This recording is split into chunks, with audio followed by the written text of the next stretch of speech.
这是百丽家的祖灵。祖灵？那不就是坟墓吗？百丽英把羽人带到这里干什么？不知道，但这地方我觉得不太对劲，我们得赶紧找到羽人。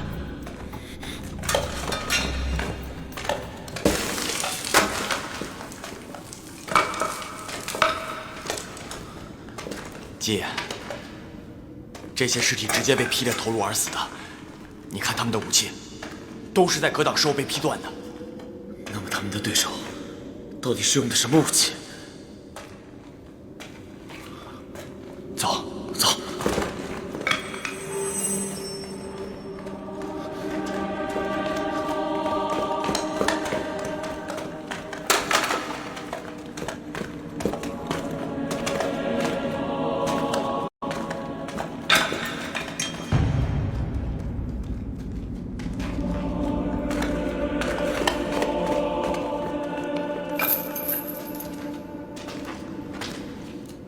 羽然，羽然！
不用害怕，他们不会真的伤害你们，他们只会阻止一切想要靠近这柄剑的人。百里眼，你到底想干什么？羽然！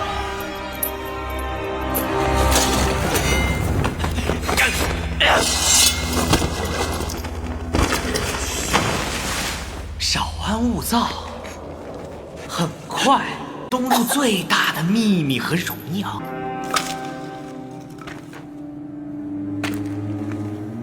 我的父亲曾经是这柄苍云古齿剑的主人。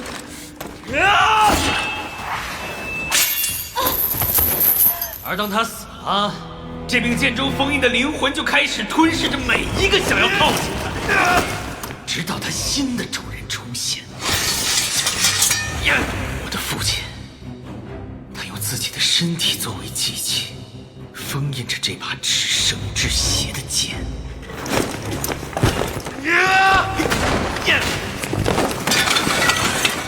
而我将会成为这柄剑新的主人。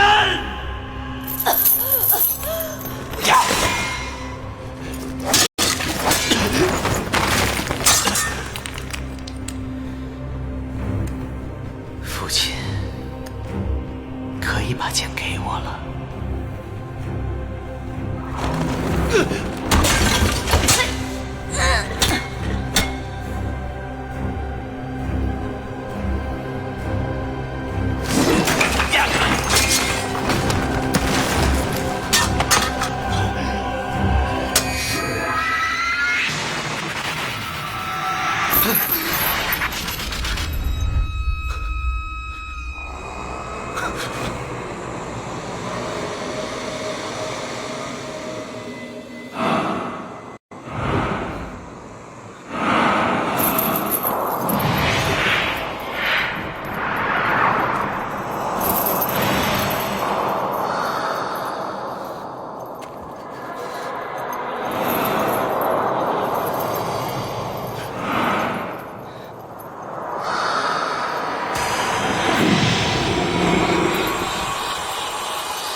那是剑中灵魂的咆哮，每一个新剑主都要经历这一步。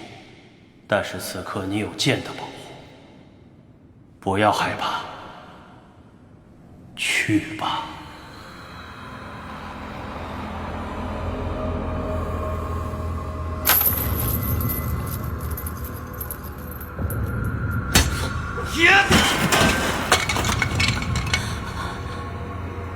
北辰之身，穹隆之地，奇异奇花无始无终。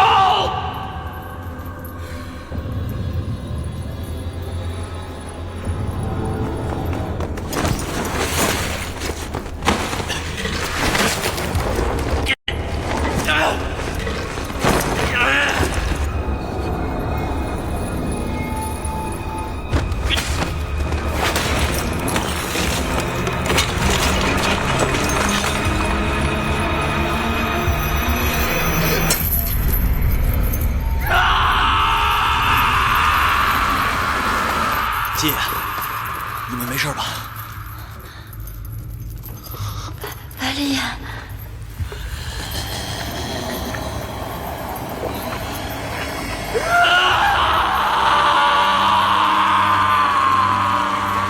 你看他眼睛，不好，白丽颖要被那剑给腐蚀了。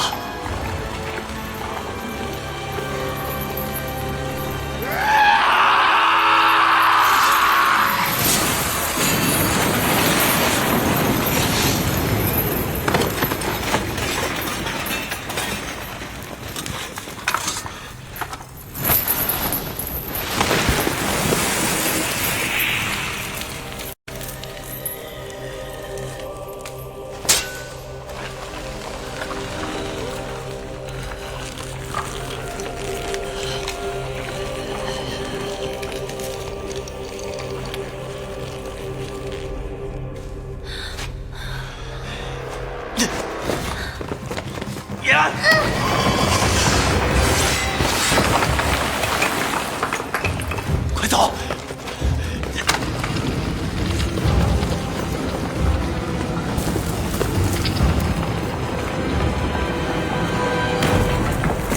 我继承了父亲的光荣，但我更继承了父亲的仇恨。我父亲是天驱的大宗主，可最后杀了他的也是天驱。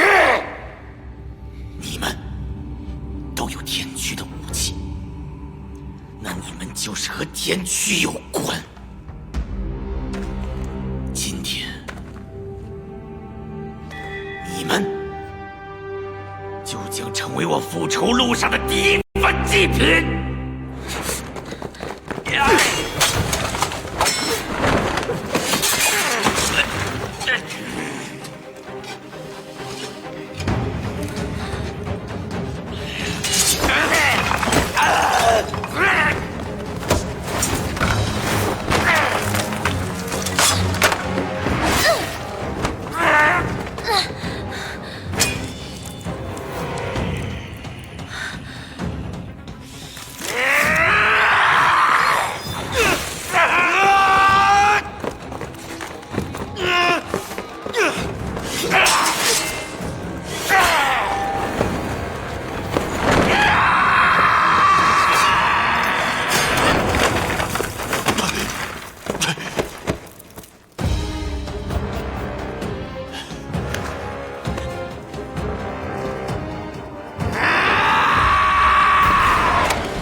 苏上公，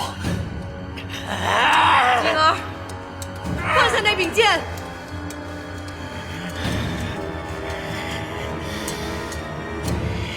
世子，快带大家走！苏上公小心，别靠近他。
它属于你。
父亲，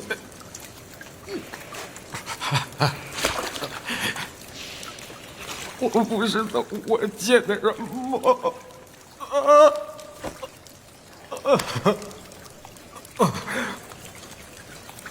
你告诉我，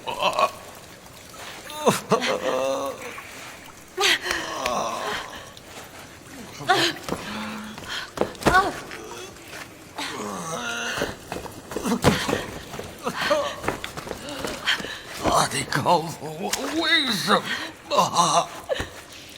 你告诉我，婴儿，你想要见你父亲一面，我带你去。婴儿，这是我能为你做的最后一件事。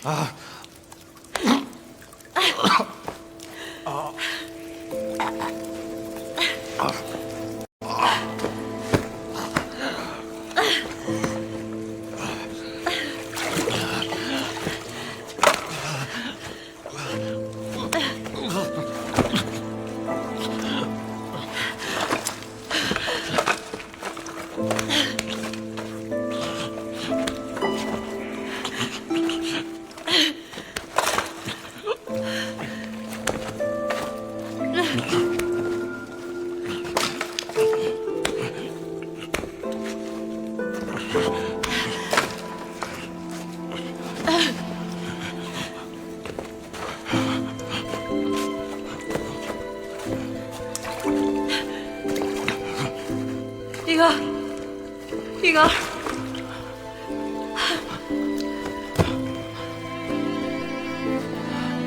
婴儿没事儿，没事儿，我在呢。婴儿，婴儿，婴儿，婴儿，别害怕，别害怕，婴儿，别害怕，我在呢。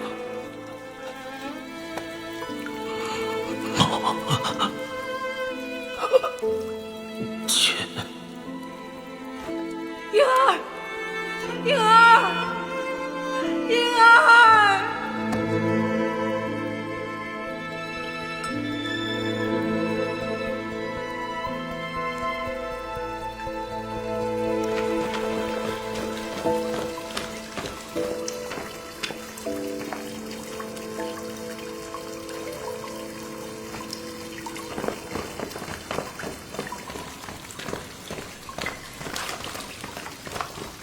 世子，世子，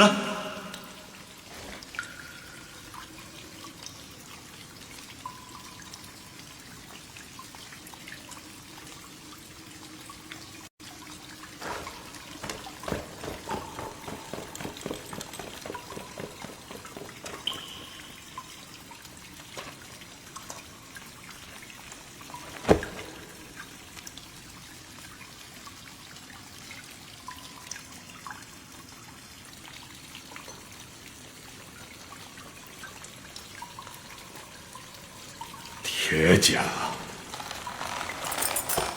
依然在。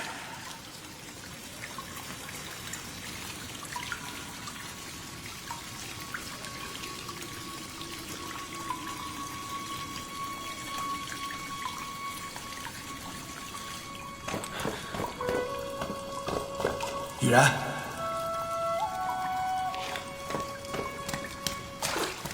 吉野，吉野。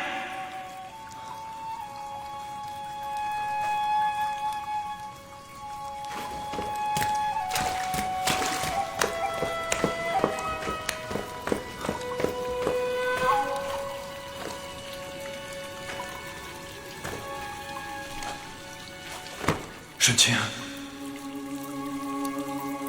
沈清，沈清，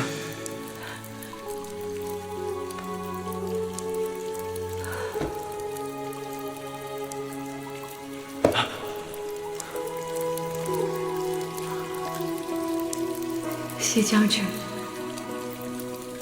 能再见到你，真好。我以为我此生再也见不到你了。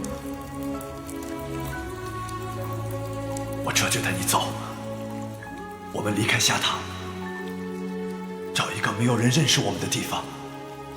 我们再也不回来了。谢将军，你走吧，你走。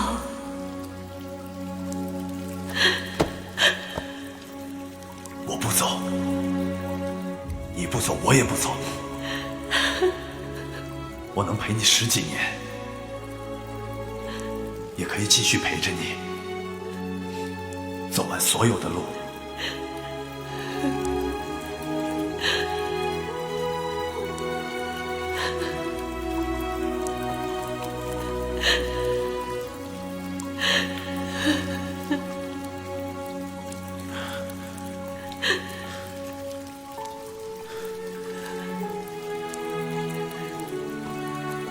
谢将军，我跟你走，我跟你走。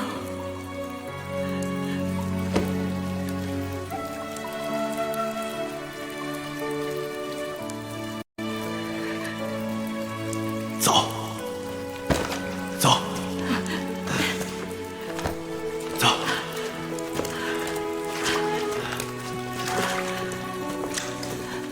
谢将军。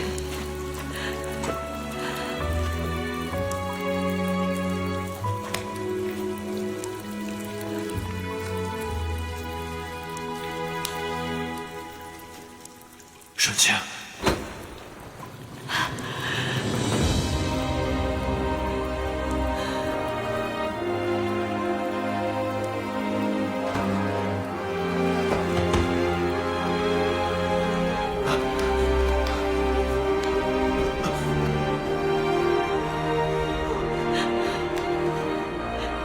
谢将军，我心里有过你。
方才我又去查看了一番，祖陵已全然被毁，3个孩子他们性命无虞，我已经差人送他们回宫去了。也不知道祖陵发生的这一幕，他们能记得多少？对于这些孩子们来说，恐怕难以接受。该知道的，早晚都会知道的。啊，我想圣剑放在这儿实在是太过危险，我暂时保管。过2天我来找你商议。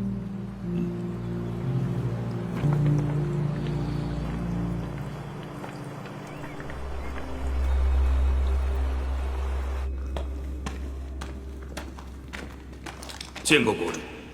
情况怎么样？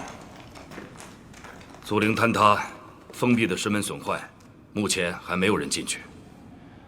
他们把所有能找到完整的剑都集中在一起了，但似乎没有一把是国主想要的剑。将军事务繁忙，这里就由我来陪着国主吧。是。祖陵的事儿，只能留在祖陵里，明白吗？臣明白。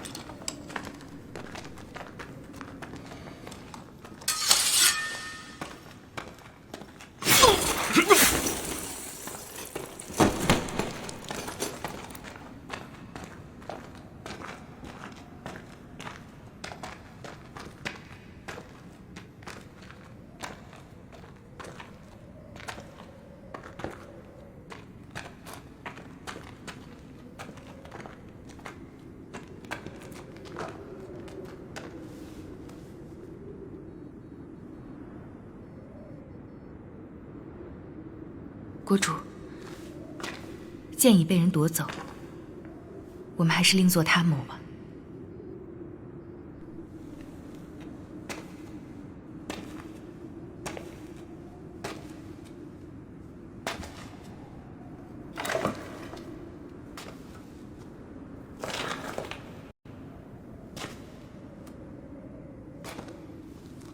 多年以前，我还是个不得志的王子，你还是个复国无望的谋士的时候，我们知道了这把剑的秘密，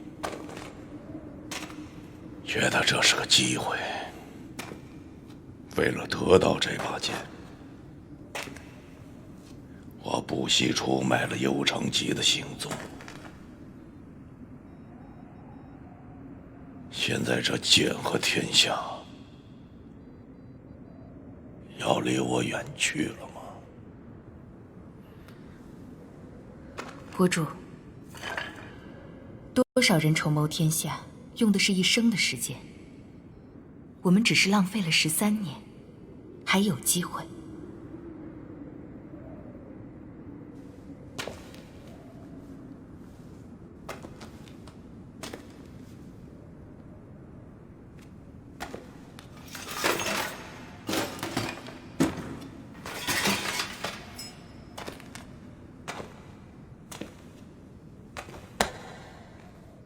封锁整个下堂，绝不能让这把剑离开我的国境。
叫易天瞻，最后一个在世的铁皇。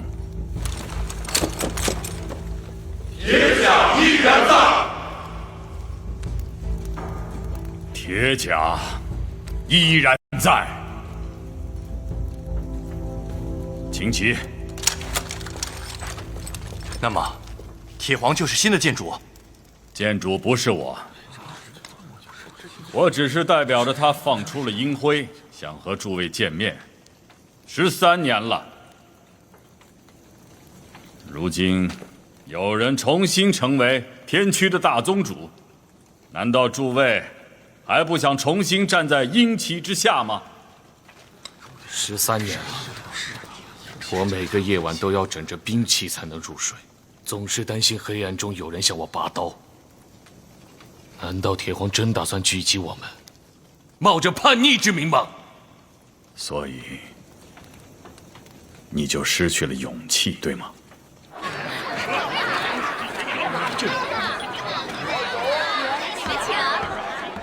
在皇室眼里，我们确实还是一群逆贼。没有了皇室尊重，单凭一把圣剑，能做什么？所以你就失去了信仰，对吗？诸位，你们要见的建主到了。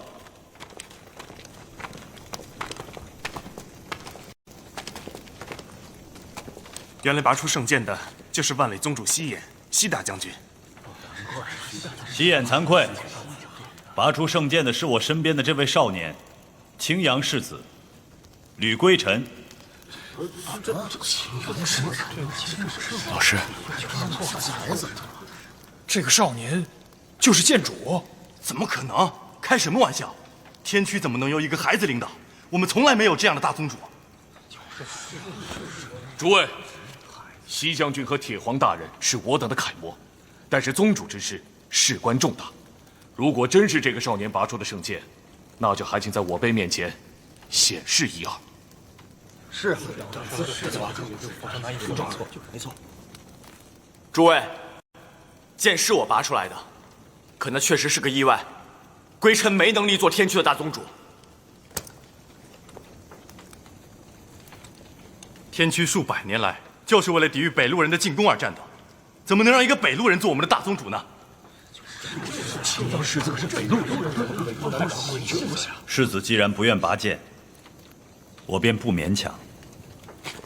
可是各位，圣剑既然选择了这位少年，那他必定有绝大的勇气，还有坚定的内心，那就有可能能挽救天驱。那也不行。若是有一天北路入侵此地，他要如何选择呀？对啊，对，怎么选择？他一个其心必异，他要抗议，北路人，要这个打这个少年绝对不能当咱们宗主。不行，没错，诸位听我说两句。我想大家心里都很清楚，如今的天驱再也经不起任何的动荡和分裂。铁皇大人这些年以来一直在收拢余晖，寻找圣剑，付出了常人无法想象的代价。到底是为什么？就是为了能让天驱生生不息，重整乱世。没错，圣剑选择了这位少年，我们谁都没有想到。可是大家想一想，我们既然都不惜牺牲生命，为了能让天驱的责任代代相传，那为什么不给我们自己还有这位少年更多的时间呢？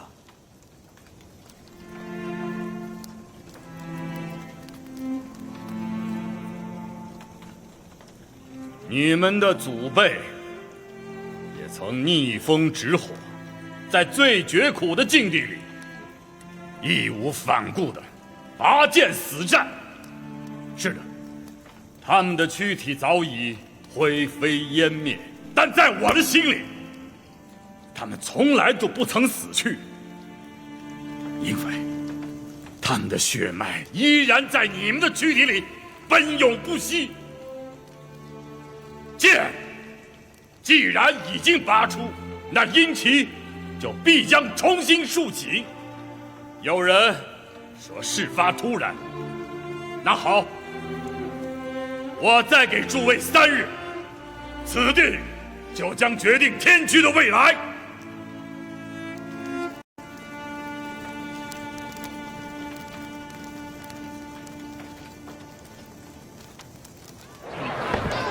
再来啊！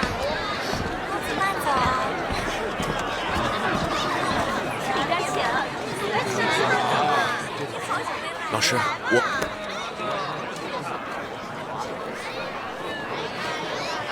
来，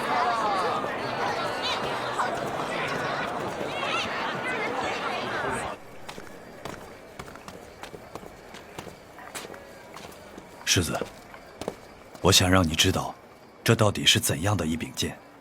苍运古齿对于天驱来说，并不只是一件武器这么简单，它有着自己的意志和灵魂，是天驱数百年来不屈的传承。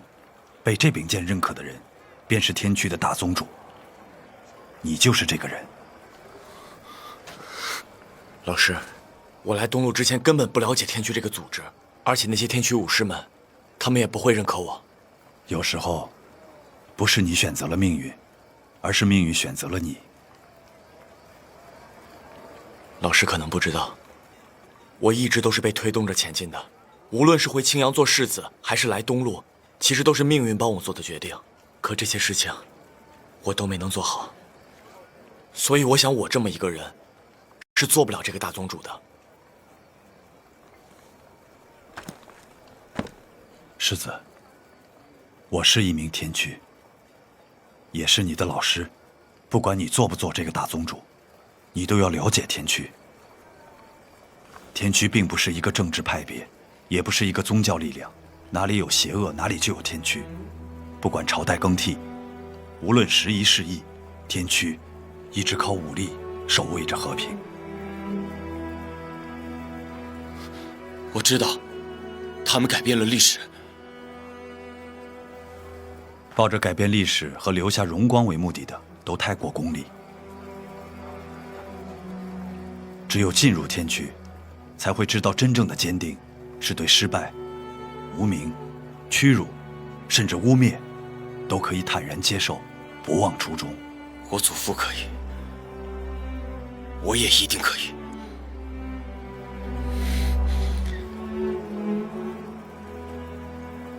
这柄剑，也许根本就不应该存活在世上。它的出现是血凝成的，两侧的剑锋太过锋利，也许会伤到自己。但最强的武器，宁愿握在自己手里，也不能被敌人夺走。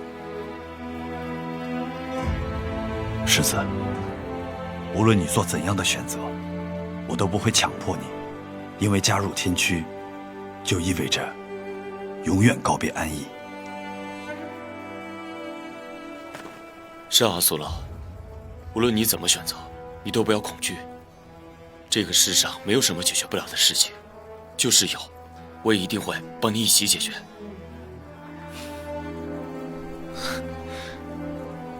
我们先离开这儿，这件事情容后再议。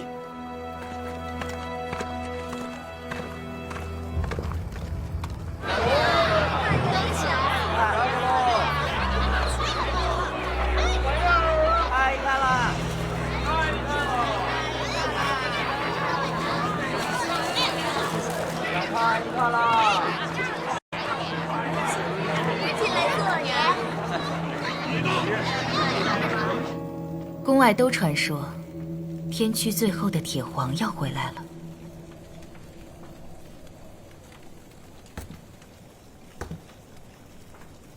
百里没能把剑给我带出来，姑这些年是走了眼了。禀国主，拓跋将军求见。请。是。有请拓跋将军。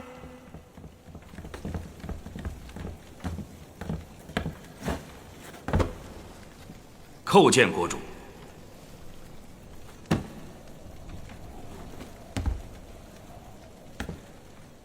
微臣这几日一直派人在城内打听剑的消息，如今有了重大的发现。说。祖灵震动之日，鬼符营的士兵曾看见祖灵附近的河滩上有3个年轻人的身影，似乎是青阳世子、宇郡主，还有基野那个孩子。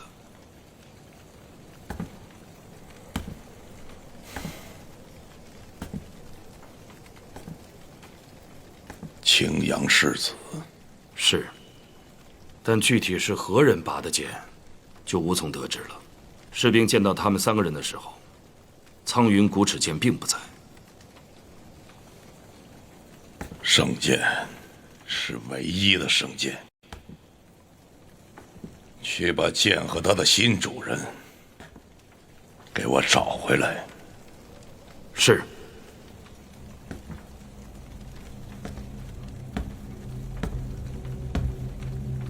南怀城中一直有残余的天驱在活动，苍云古齿剑出世，他们不可能无动于衷。是否趁这个机会将他们一网打尽？将军有什么计划？那个叫基野的孩子，应该能派上用场。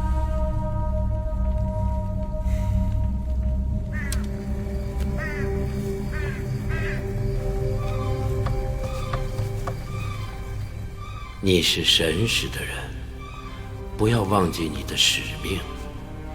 青铜之血在世而生，已是神使选中的人。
世子在这样的年纪，就成为了天驱武士团的大宗主，真是令人佩服啊！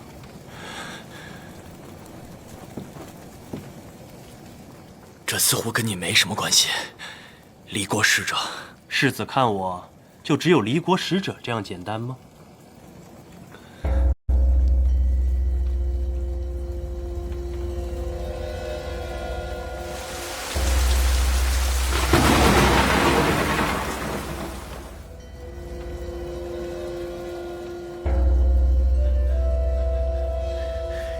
那些赤牙是一样的东西，一样，也不一样。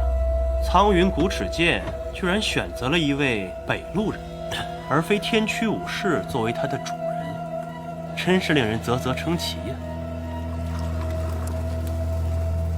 世子体虚乏力，喝杯茶，应该会好很多。请。亲姐姐，世子想要摆脱藩篱，但却连一盏茶汤所带来的困扰都无法解脱啊！你对我做了什么？我没有对你做什么，因为世子的一位故人，请我务必照顾世子。你不用跟我假惺惺的，就是你们杀了苏玛，我们注定是敌人。那是个意外。我相信世子的一生中，难道就没有发生过这样的意外吗？龙阁之皇的长女龙阁沁，她是世子在苏玛之外最好的朋友了吧？你们一起长大，情同姐弟。龙格沁死在青阳部毁灭真言部的战争中。世子现在应该想起来了吧？到底是谁杀了那个女孩？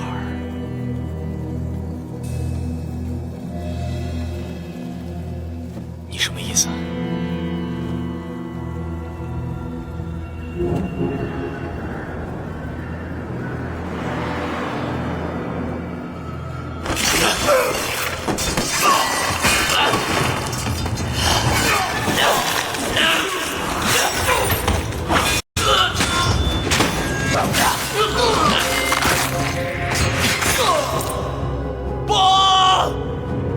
不要！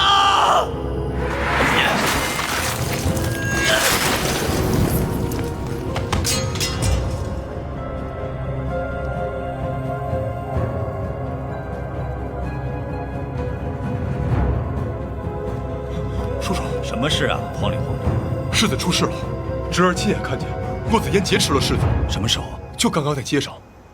叔叔，这可怎么办？骆子嫣行事诡秘，如果能让你看到，一定是他故意为之。应该就在附近。世子不必为那件事情所困扰，况且你无法控制自己的杀性，也并不是有意而为之。你是想告诉我，说我身体里边住着一个恶鬼，是吧？你们这些蛊惑人心的手段，我是不会信的。你不相信又能怎样？这就是你的宿命。世子也许忘记了，很多年以前你行将至死，是老师救了你，为此他不惜牺牲自己弟子的性命。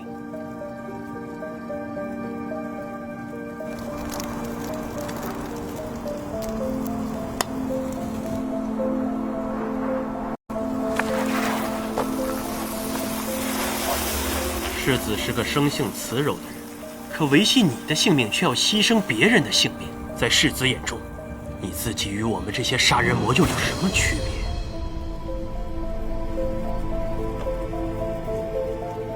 你抓我到这儿来，不就是想得到那把剑吗？剑不在我身上，我也不会把剑交到你手里。若没有握剑的人，再好的剑也是锈铜烂铁。那你到底想干什么？我想要的很简单，想要你知道自己是个什么样的人，然后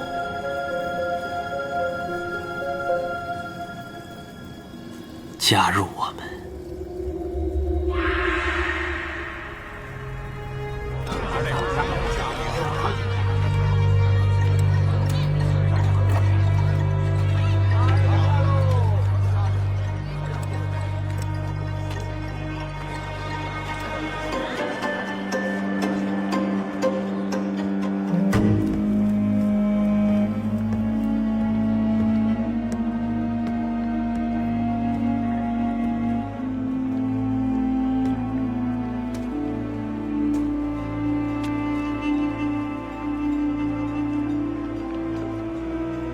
西将军，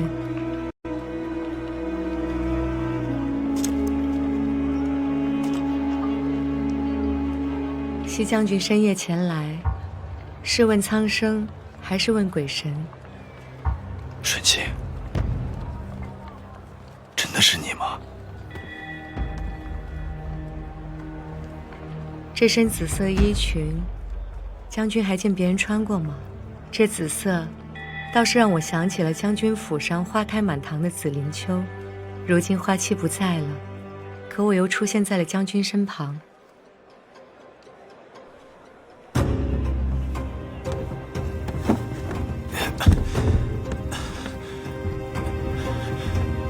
世子，你想好了吗？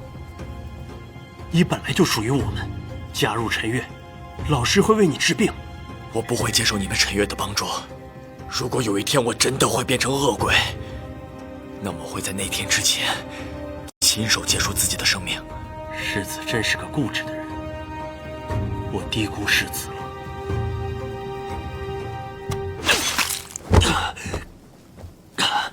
你为什么要这么做？是真的也好，假的也罢，能再见你一面，和你说几句话，我就心满意足。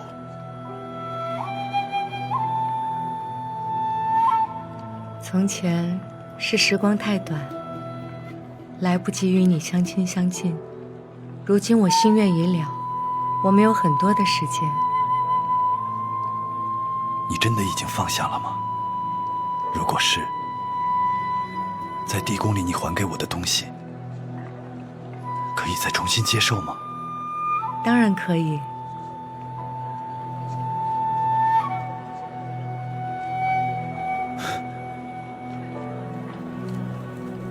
这个答案，我曾经辗转反侧，期待过多少个日夜，没想到从一个幻象里这么轻易地脱口而出。将军不相信我吗？如果他能够这么轻易地放弃自己的选择，我怎么会这么多年求而不得？你空有他的一副皮囊，却不及他的柔韧与坚定之万一。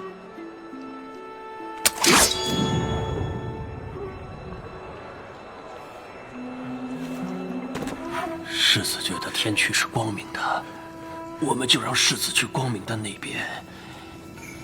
世子觉得我是恶人，觉得陈月是黑暗的，那我的命便是世子的了。直到有一天你会知道，黑暗里的人才是真正关心你的人。世子，你生来就与我们是一体的。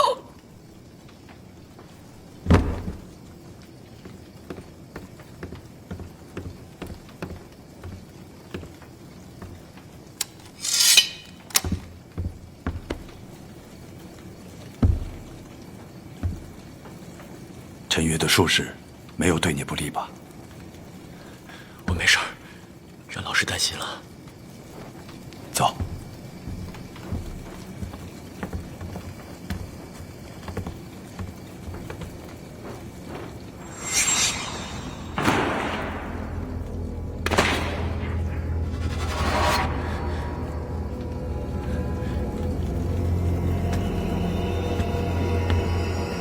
启禀国主，西将军求见。请。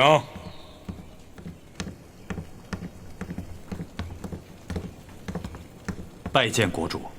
孤听闻骆子嫣劫持了世子，世子现在如何？臣赶到的时候，他已经被骆子嫣所伤，但并无大碍，现在正在归红馆休息。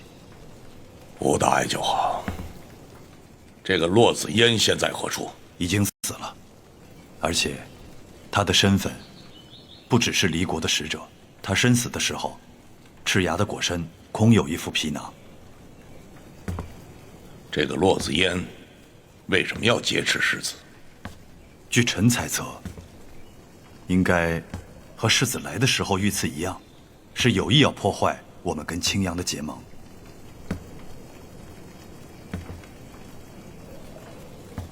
西将军，祖灵震动跟骆子嫣劫持世子之事是否有关系呢？臣不知，臣没有去过祖陵，不敢妄加猜测。西将军，替我照看好世子，不能再出任何差错。是。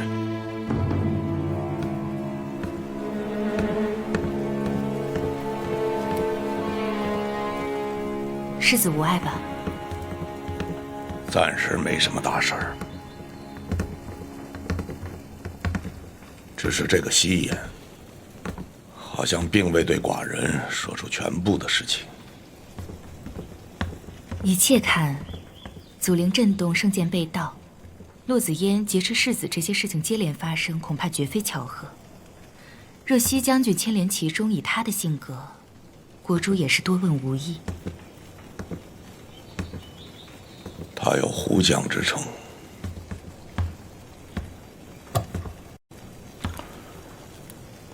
现在正是寡人用人之际，只要他能为我所用便是。还有一事，国师要早做准备。国主请讲。世子和郡主的婚约要尽早操办了。如今是非常时期，是否应该再择佳期？燕儿去了，下堂群狼环伺，寡人需要一个能手握刀剑的人。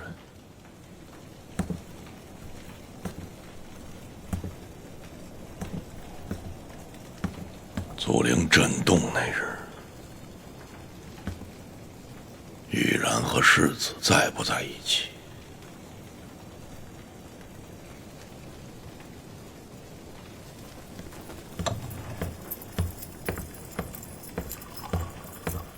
姑姑叫我来，有什么事儿啊？没什么事情就不能叫你来了。最近宫外可不太平，你现在已经是与郡主了，要处处小心才是。郡不郡主的和我出宫有什么关系啊？我又不会把郡主二字贴在脑门上，出去招摇过市。有逆贼闯入百里家祖陵一事，你可知晓啊？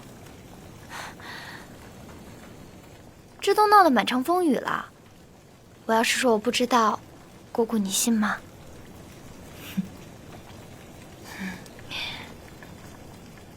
那日你在何处啊？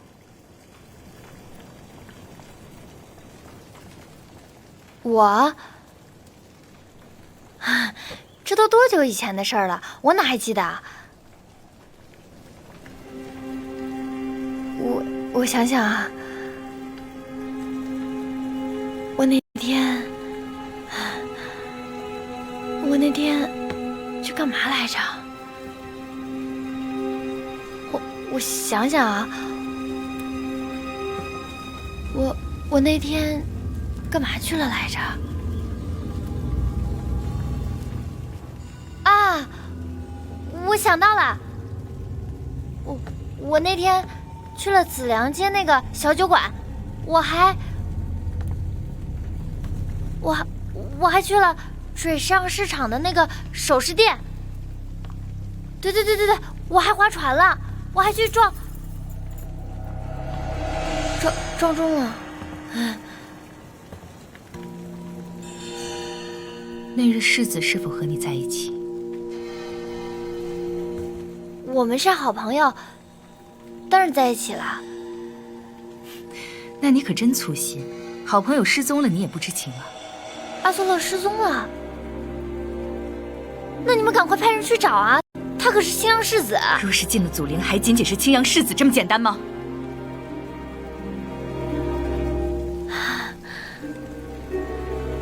姑姑在说什么呀？我听不懂。前日在南怀城中出现的巨幅标记，你可见过？没有啊。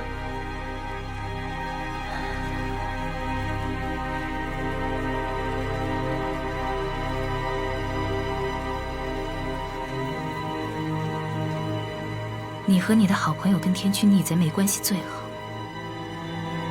否则谁也救不了你们。姑姑，你们赶快去找阿苏洛啊！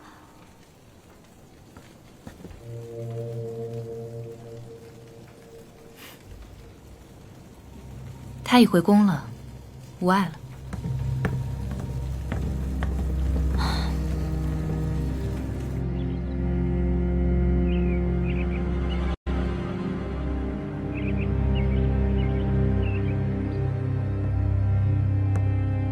西将军，世子呢？回西将军，世子自从回来便一直待在里面。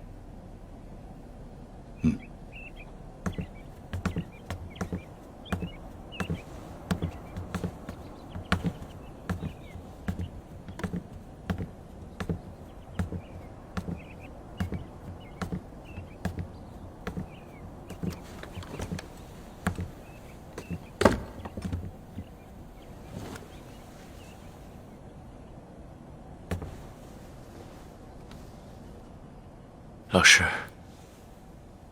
世子似乎心情欠佳。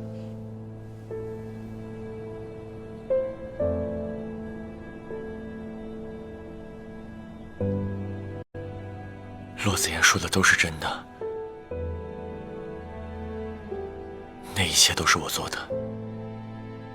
他对世子都说了些什么？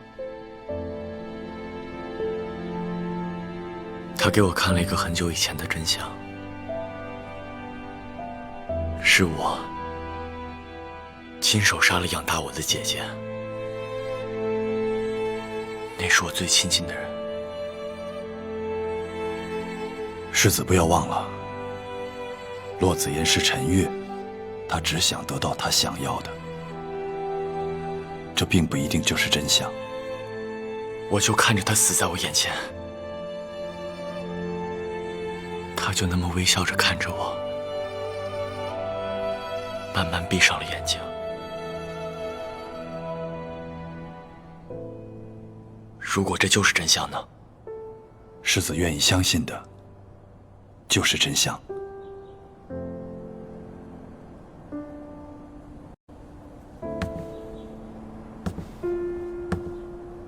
你的姐姐离开了我们，永远都不会再回来了。世子的情绪我无法感同身受，因为我不是你。可是我也有过相似的感受，在我心底一直惦记着一个人，他曾经是我的救命恩人，可后来我却眼睁睁看着他在我面前死去。老师说的是苏尚宫吗？